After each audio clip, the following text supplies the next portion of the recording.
Hi, my name is Mohammed Ahmed. I'm majoring in environmental and sustainability studies with a concentration in environmental economics.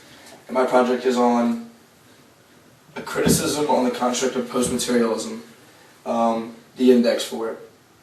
Now, post-materialism was first coined by Ronald Inglehart in 1977, and it's based a lot on Maslow's theory of human needs, which states that basic needs must be fulfilled before addressing social needs. Inglehart's hypothesis is as an individual's affluence grows, they begin to stray away from priorities in physiological sustenance and economic security, and instead begin to fulfill higher order needs. And he points out this is intergenerational between age cohorts. Now, Ronald Inglehart was born on September 5th, 1934. He has his education from a series of different places, his BA from Northwestern University, Master's at University of Chicago, a Fulbright Scholar at the Leiden University in the Netherlands, and PhD from the University of Chicago. He's also the director of the World Value Survey. The World Value Survey was started in 1981, and it's a worldwide investigation of socioculture and political change. Now, Inglehart directs us on a cross-cultural stage, so he looks at 80 different societies on 6 continents that people live in. My thesis is post-materialism would be better measured if a more elaborate index was constructed with certain controls put in place for analysis.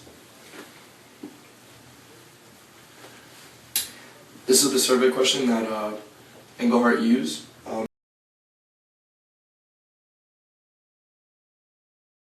He asked, and this is in the World Value Survey, and this is how it is measured to survey materialism and post-materialism.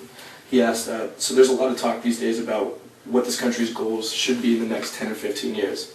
Would you please say which of the following you consider yourself most important in the long run? And the materialist would answer A or C, maintaining the order of nation, or fighting rising process. And the post-materialist would answer B or D, giving the people more say in important government decisions and protecting freedom of speech. Now, this is controversial because it is too simple and there might be gaps. Plus, there's a verbal commitment to saying these, and that doesn't accurately reflect the behavior of individuals. So we have some other scholars that rebut this with saying that most of the answers are random because they're inspired by present fashions that are socially desired.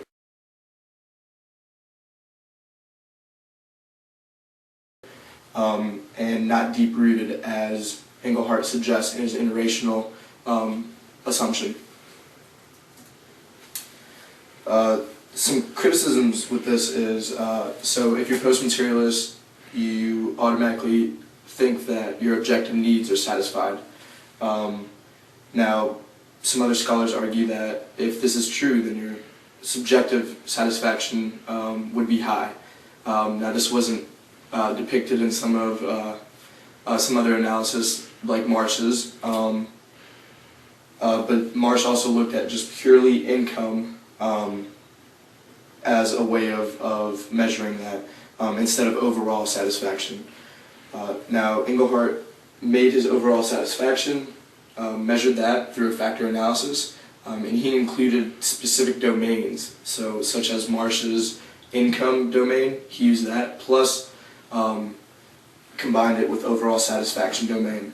Now, factor analysis looks at highly intercorrelated variables to reduce the large number of variables to smaller, more latent construct.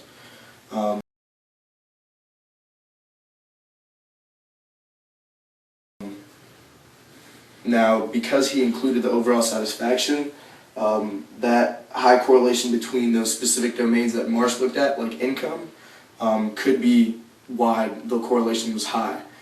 So constructing an index in this way is highly controversial because it includes those specific domains. Another thing is there was no control in Inglehart's theory. He didn't control for education nor nation. He used that as in a cross-cultural way, which is also highly controversial. And he also used dummy variables. So all his variables are ordinal.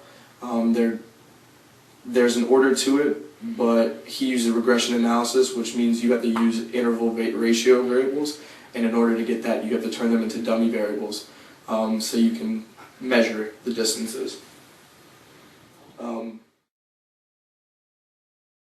Now when you group those together, you sort of lose the transitional mix with being materialist. So those are combined, and then you have a separate post-materialism with a dummy variable.